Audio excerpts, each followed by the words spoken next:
All right. Good evening, everybody. Thank you so much for attending this evening and welcome to our online Masters in Biostatistics Health Data Science Concentration program overview.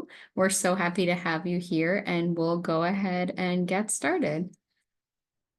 So to start off, we're going to meet our presenters for this evening. So my name is Emily McGurl. I'm our admissions coordinator for online programs. So I work really closely with our online Masters in Biostatistics program, as well as our online Masters in Public Health program through the School of Public Health. So my role, I help students from when you've submitted your application all the way up to when you start classes. And I also work with prospective students to help them learn a little bit more about the programs this evening. And then I'll turn it over to Tao to introduce himself.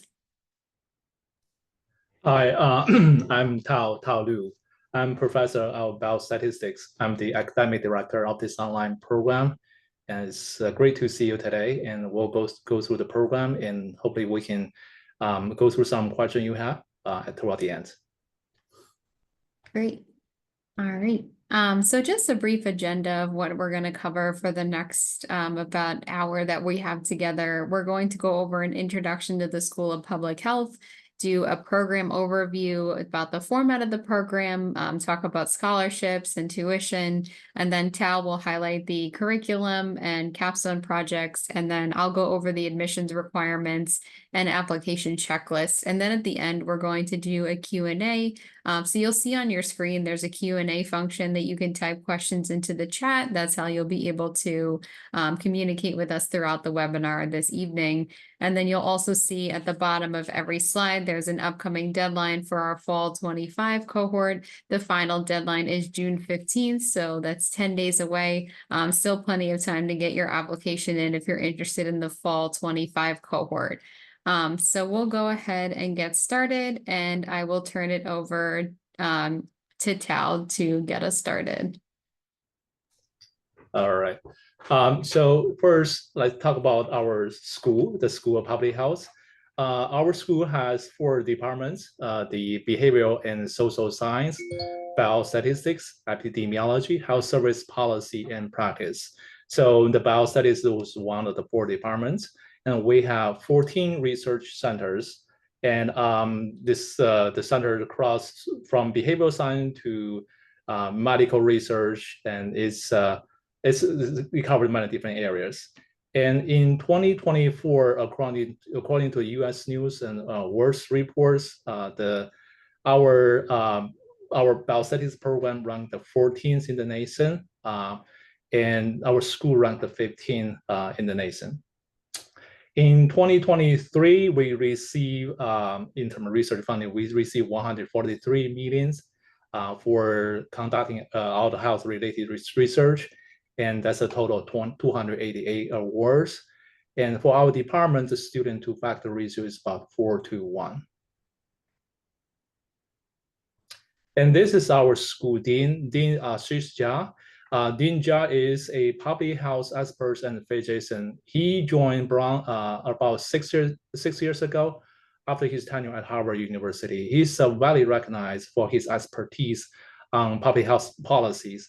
He has been appointed as the White House COVID-19 response coordinator, and he has played a critical role in advising local and global policymakers on response to the pandemic and a possible future disease outbreak. You probably have seen him on TV and newspaper. And his leadership truly had bring our school to a new level. Right. This is on the left is our Dean, Francesca Baudoin. Dr. Baudoin is our academic dean of School Public Health. He is accomplished emergency medicine physician and also an epidemiologist. As an educator and as excellent researcher, Dr. Baudoin has contributed tremendously to promoting and building this online program, this and other online program at the School of Public Health. On the right is Dr. Scott Rupkes. He just taking this position starting this month. He is a senior associate dean of education and student services. And both Dr. Bodo and Dr. Rakis jointly provide oversight and support for this online master program. And this is three of the online biostatistics health data science faculty. On the left is myself. In the middle is Starola Cruzano Polo. She's also our in-person master program director. He helps me a lot to build this online program, and we work together to design the curriculum and to design the course sequence. And he's a great help. On the right is Crystal Linkletter. She will be the instructor for method 1 linear model, general linear model, and method 2 extension to regressions methods. I'll talk more about those courses later. He's a fabulous instructor. And this on this slide on the left is Beverly Gonzalez. She is the instructor for the program for the programming course in the first semester, the programming using R and RStudio. On the right is Dr. Isang Dave. He will be the instructor for the other course in the first semester, the probability and statistics theory. All right. Okay, I'll pass back to Emily. Okay, so now we're going to talk a little bit about the program format. So the online program is 100% asynchronous. So this program, all of the content is delivered via Canvas. So content is usually released about a week ahead of time. So there's not really an opportunity to work too far ahead, but you can work about a week ahead if you know that you have something coming up for, like, say, work or personal commitments. So the rest of the content is delivered 100% asynchronously. And we also offer weekly optional synchronous sessions as well. This program can be completed in 5 consecutive semesters, so 20 total months. The program runs fall, spring, and summer. So the program runs year-round.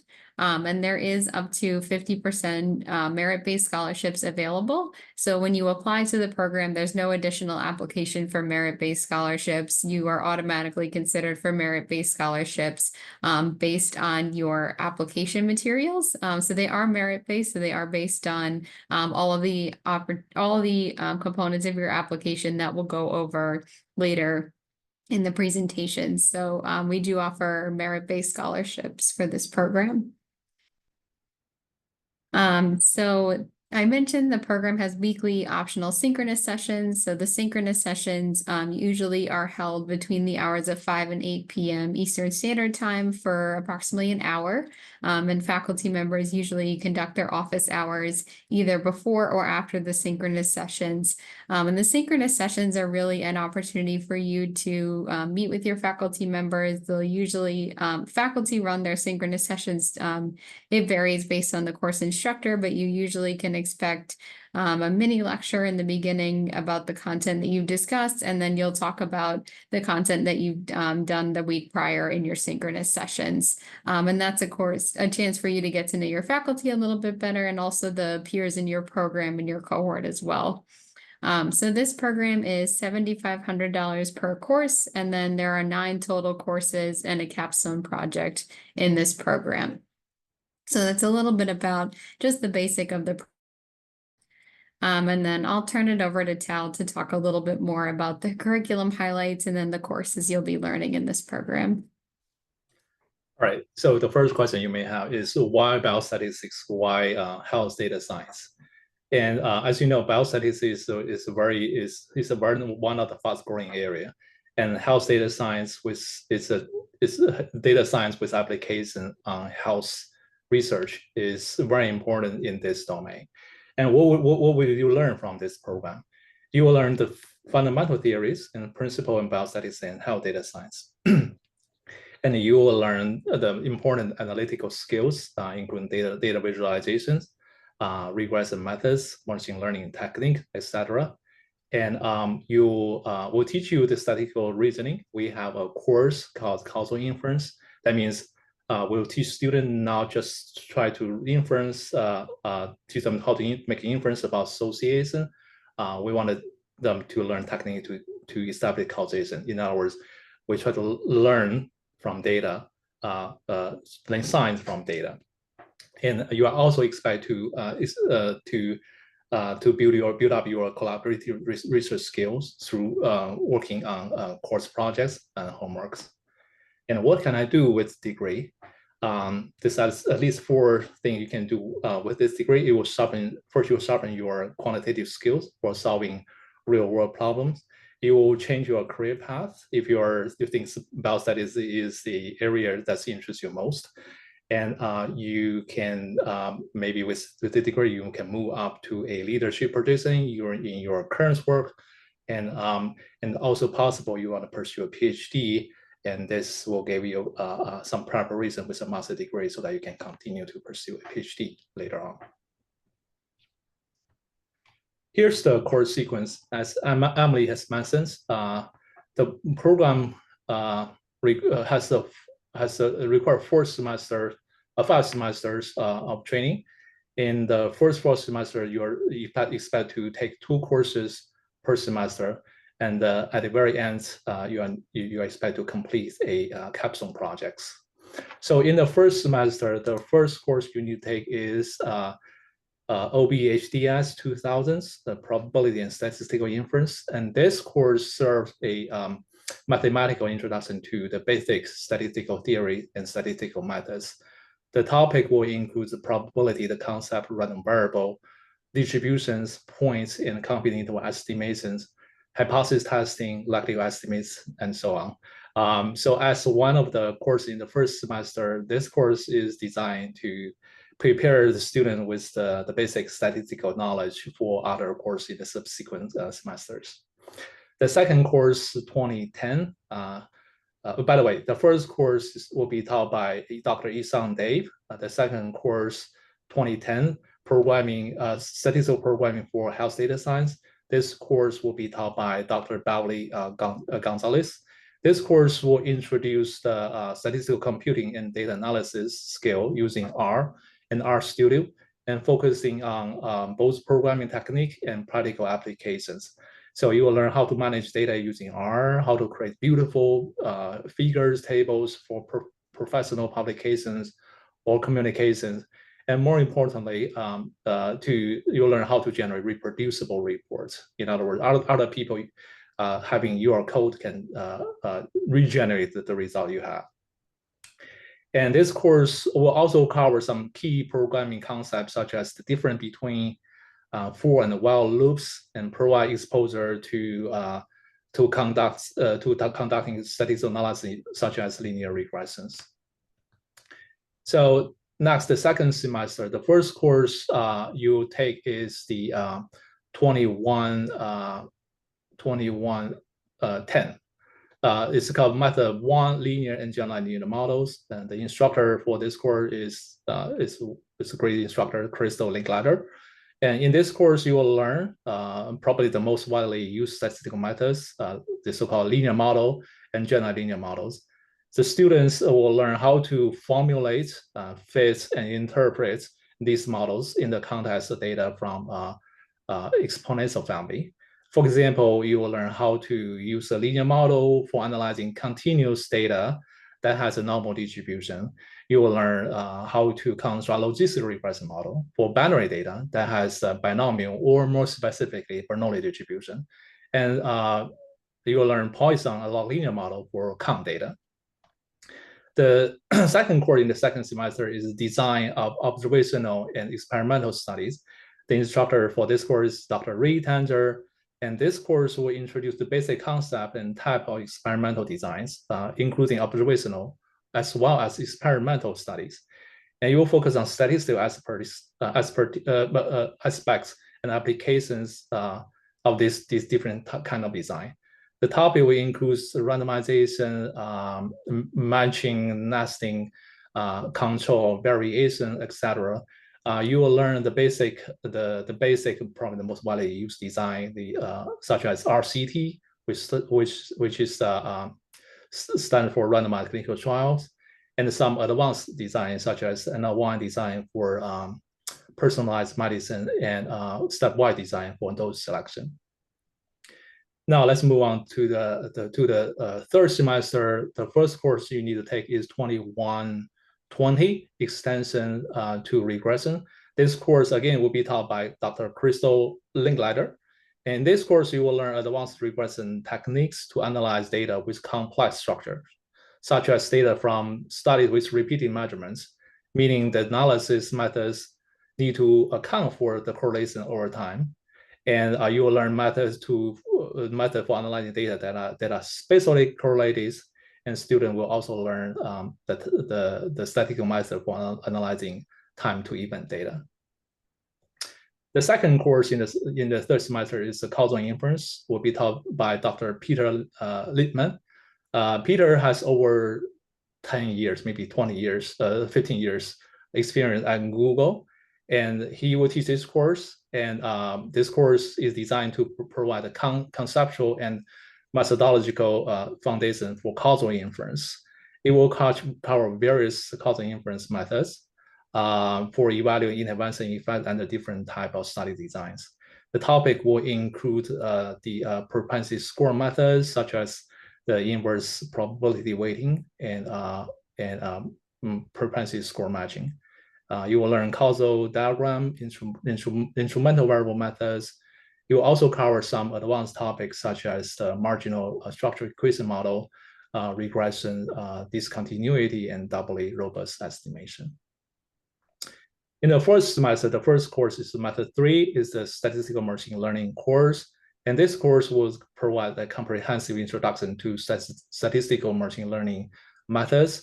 So it will go beyond the method that's based on probability theory. We will learn method that's based on optimization theory. The topic will include the concept of bias variance trade-off, lasso methods, regression methods, support vector machine, etc. And students will also learn resampling methods such as cross-validation, bootstrapping, and performance metrics to guide model selection and evaluation. The second course in the fourth semester, 2040, this is this course called Advanced Topics in Health Data Science. This course is designed to provide an opportunity to focus on advanced topics in health data science, with specific application in public health and behavioral medicine. Topics in this course will include the REDCap survey, the database development, ethical consideration in health data research, and also it will teach you some advanced analysis methods such as latent class model and neural network methods.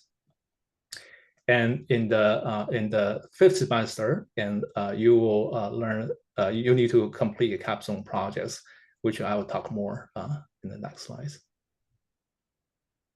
Yes, so for the capstone projects, this course is called a course, but you basically spend one semester to work on a real world problem. So it's the course designed to provide you with an opportunity to integrate and apply the knowledge and skill you have learned through this program to solve a biomedical research question. So you work under faculty guidance. The students will design and implement and communicate a data-driven analysis that address a meaningful question in biomedical or public health research. The probability may involve a study design, data management, statistical modeling, new way of data visualization, and interpretation of results. And the focus is we expect students to have a focus on this research reproducibility and the clear scientific communication. And at the end of toward the end of the semester, students are expected to produce a written report and a presentation suitable for professional or academic audience. All right, next slides. All right, I'll get back to Emily. All right, thank you, Tal. So that was an overview of the curriculum. So now we're going to switch gears a little bit and talk about the admission requirements and the application checklist. So this program requires a bachelor's degree. It is a master's level program, so you need a bachelor's degree from an accredited college or university. This program requires 1 semester of calculus, 1 semester of linear algebra, and 1 semester of probability. And a grade of a B or better is required for all of the prerequisites.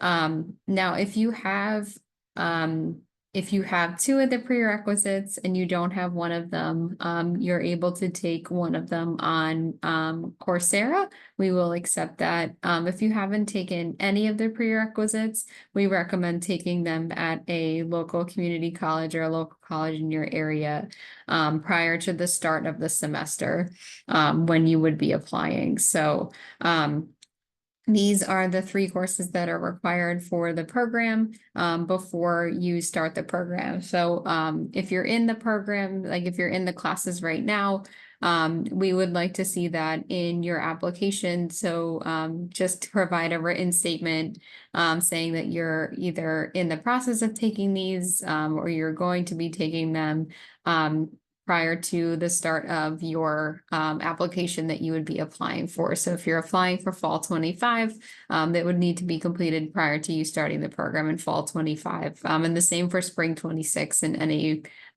future application cycles. This program also requires at least 1 year of professional work experience prior to the start of the program. It does not have to be in biostatistics, but we would like to see some professional work experience, full-time work experience before starting the program. Prior experience in programming languages such as R or Python are recommended, but it's not required that you have experience in R or Python. As Tal mentioned, the first course you'll be learning R if you haven't already. So prior knowledge is helpful, but not required for this program. So the application checklist. So here's everything that we'll need for your application. So on here it says official transcripts from all colleges and universities attended. If you have unofficial transcripts, that's okay. We'll take unofficial transcripts from your colleges and universities for the purpose of your application. That's fine. Unofficial transcripts are easier to get and most oftentimes free to request from your colleges and universities. But if you were to come to the program, be accepted and start the program, at that point, we would need your official transcripts. But for the purpose of the application, unofficial transcripts are perfectly fine. We will need them from all colleges and universities. So even if you took 1 course at a college but didn't graduate, we'd still need those transcripts for your application. The next thing we're looking for is 3 letters of recommendation. So these letters of recommendation ideally would be a combination of academic and professional letters. We realize some of our students have been out of school for quite some time. So if you don't have contact with your academic references, that's okay. They can be all professional, but we would like to see them from a professional setting. So a supervisor, someone that knows your work, and make sure that these are from people who are able to write you pretty lengthy letters, like about a page for your letters of recommendation. We've seen some letters of recommendation that are about 1 sentence or a couple sentences, and the committee does look at the letters of recommendation. So make sure they're with people that can speak on your academic and your professional experience.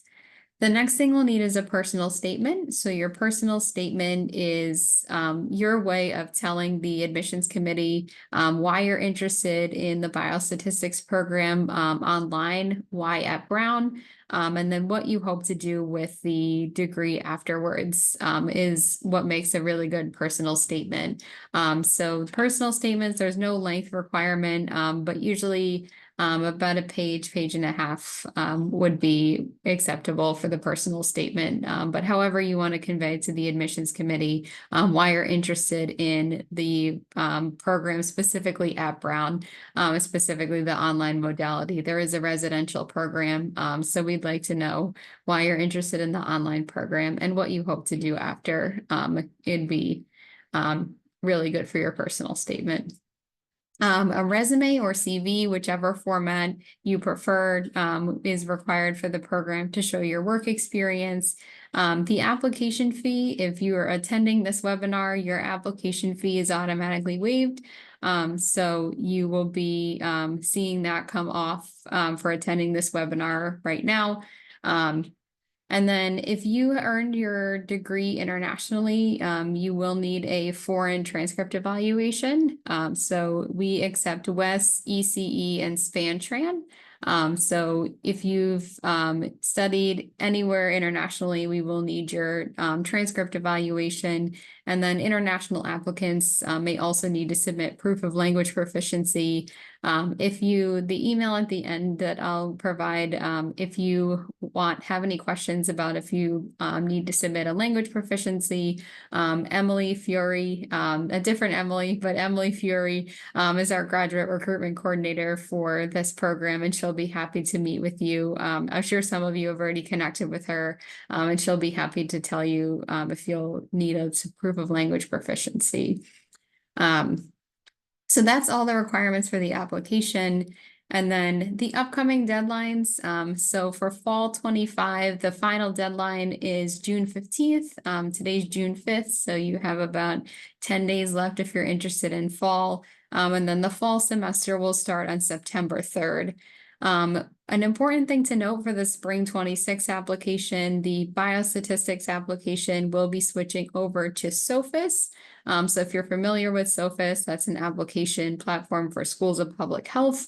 So you might be applying for some other schools on Sophus as well. The spring 26 application, you will apply through Sophus. The fall 25 application, you'll still apply through Slate. If you started a fall 25 application, if you want to start a fall 25 application, for spring 26, that application will be through Sophus and all applications moving forward.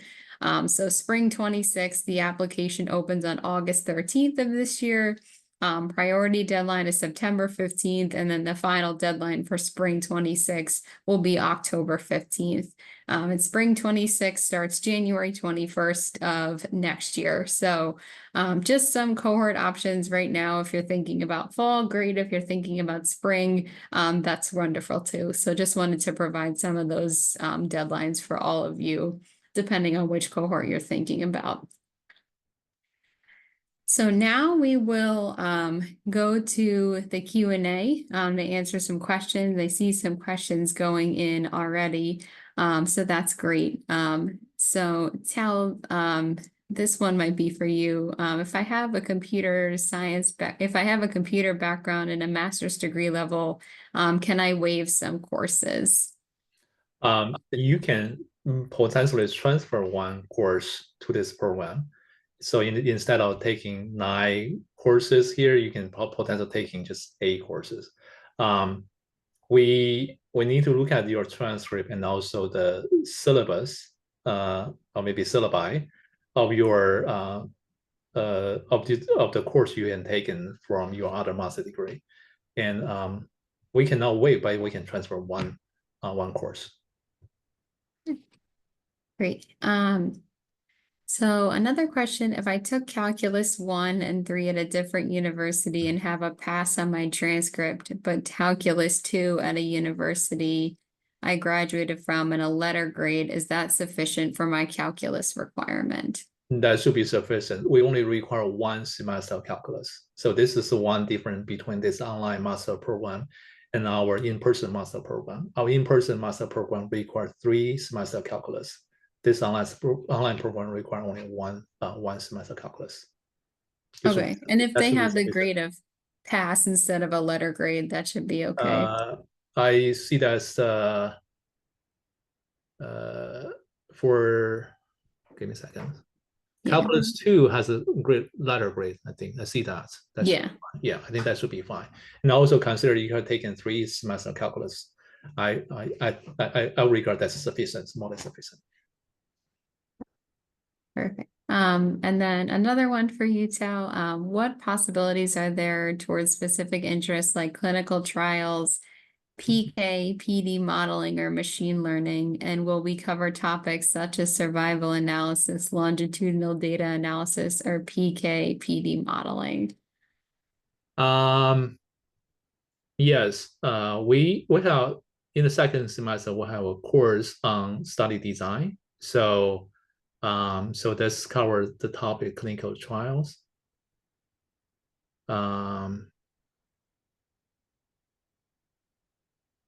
And survival analysis, as I mentioned, that's a time to event data analysis. That will be covered in method 2 in the third semester. Longitudinal data analysis, that's also in method 2. In the method 2 extension to regress analysis. PKPD modeling is a little bit tricky. I don't think we have a course that will teach students how to do the PKPD data analysis. So you may have to do some actual reading about this. And potentially, you may choose to do it like an independent reading or as a course project for the method 2 course. So yeah, I think we cover machine. This is another one, machine learning. We have method 3, which is the statistical machine learning methods. So this program covers these topics, and if you are interested in this area, you can choose one, choose one, and work on as a capstone project in the last semester. Thank you. Our next question is, what is Sophis for application in spring? Can you share more? Absolutely. So Sophis is just the name of where you'll be applying for your application. So you'll hear more if you're interested in spring 26. If you go to our website in August when that application opens, there'll be a link to the application, and it's just where you will apply, where the application's housed. So there's not a lot of difference for your application through Sophis. That's just where the application will live. Through Sophis, you are able to apply to multiple programs. So if you're interested in different biostatistics programs that might be on Sophis, you'll be able to add different programs to your kind of like shopping cart kind of thing when you apply. So that's the main difference. But on the applicant side, there's really no difference for you.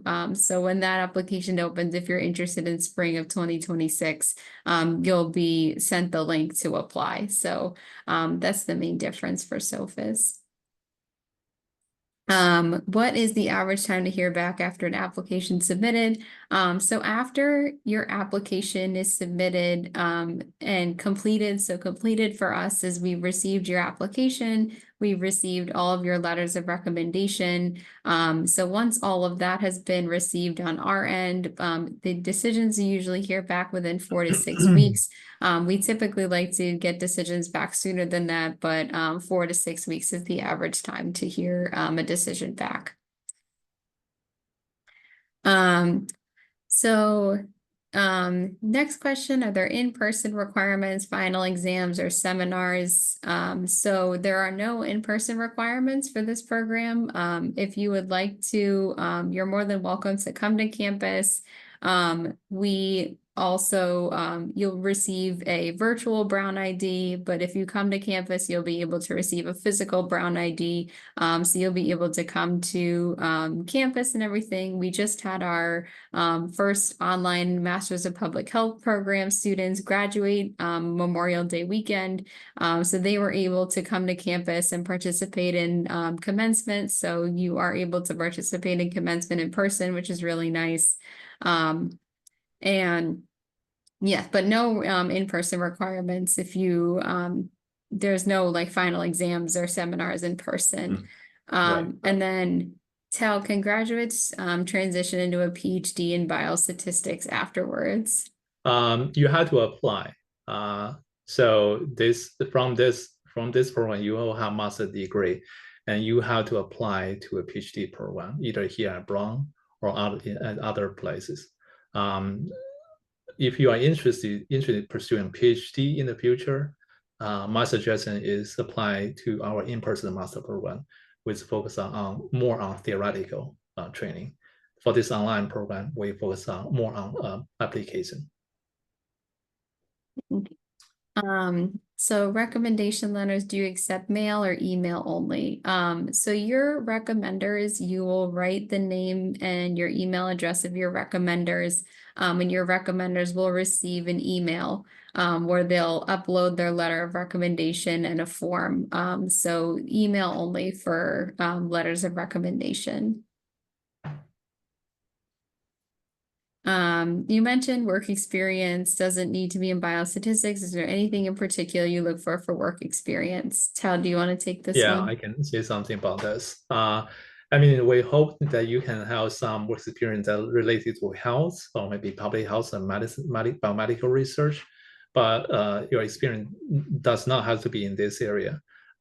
So if you have work experience in other areas, then we hope to see in your personal statement why you want to have a biostatistics degree, how that improve your change your career or help your career. So the answer is it doesn't have to be in biostatistics. Thank you. Can I ask what the title will show on my diploma? Yes, on your diploma and your transcripts, it does not say online.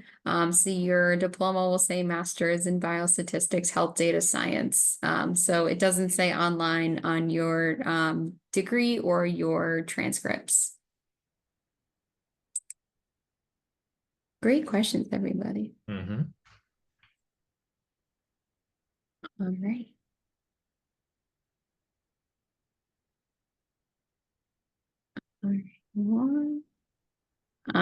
Do you have any flexibility to change some courses? Maybe I can answer this question. Yeah, So you want to the sequence is fixed. You can possibly take this course as a part-time student. In other words, instead of taking 2 courses per semester, you can possibly take only 1 course. Yeah, but you cannot change the order. Yes, so full-time for this program is 2 courses per semester. If you want to go part-time, you can take 1 course per semester. But as Tal said, the courses are sequential, so there's no changing the order of the courses. All right. Other questions?